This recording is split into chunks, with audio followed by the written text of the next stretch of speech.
Hi guys, assalamualaikum and welcome again sa Hammer TV. So ang pag-uusapan natin ngayon ay kung paano natin makuha yung boarding pass natin sa AirAsia. So this is the part 2 kasi may nagawa na tayo, pero gusto ko lang ipakita sa inyo yung pinaka-actual talaga ng pagkuha ng ating boarding pass online sa AirAsia. Okay, so ito na yung AirAsia guys. So naka-install na sa ating cellphone. So be sure na may nakabook na tayo na flight. So i-open lang natin yung AirAsia guys. So ayan. Okay. So wait lang natin. So let's say meron na tayong nakabook na flight. So gusto natin mag-check-in online. Okay. So ayan. Ito yung makikita natin. So pupunta tayo dito sa ibaba. Meron ditong makikitang check-in. So ayan. Okay. So ayan. May naka-check-in na dyan guys. So itong isa is hindi pa siya naka-check-in. Manila to Davao. Okay, so dito sa baba meron tayong makikitang start check-in. Okay, so ayan.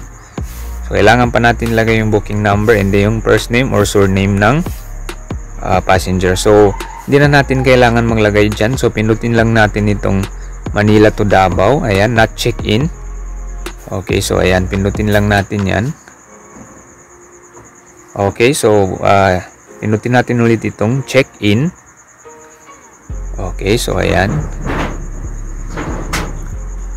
Okay, so wait lang natin guys. Ayan, so loading pa siya. So ganito yung pinaka-actual guys na pagkuha ng ating boarding pass. Okay. So ayan, wait lang natin guys.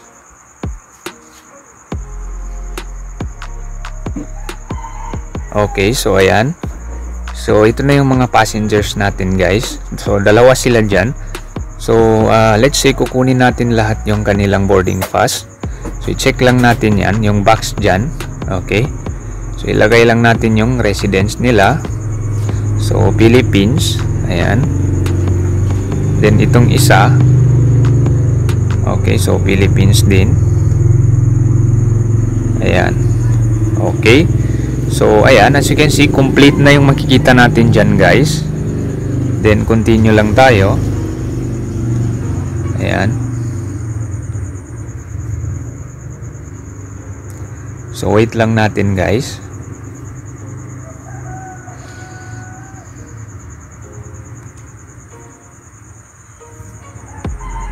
Okay, so ayan, malapit na.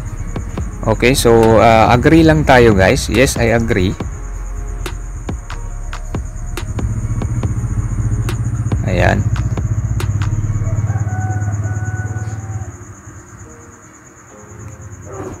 Okay, so ayan. Okay, so ayan na. So naka-check-in na tayo. So ngayon, gusto natin kunin yung e-boarding pass natin. So pindutin lang natin itong e-boarding pass. Okay. So ayan.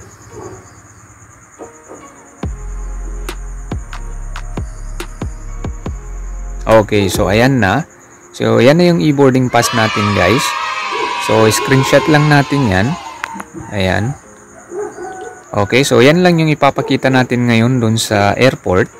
Dun sa Manila to Davao. So, ipapakita lang natin yan. Then, hindi na natin kailangan pumila dun. So, ayan, nakalagay naman dyan. You may proceed directly to the boarding gate using this e-boarding pass. You can download and share this e-boarding pass with other guests in your booking. Okay? So, ayan. So, okay na yan siya guys. So, ibig sabihin, naka-check-in na tayo. Okay. So, ganun lang kadali guys. So, again, thanks for watching. And don't forget to subscribe to Hammer TV for the latest videos na aking i-upload. Sukran and wassalam.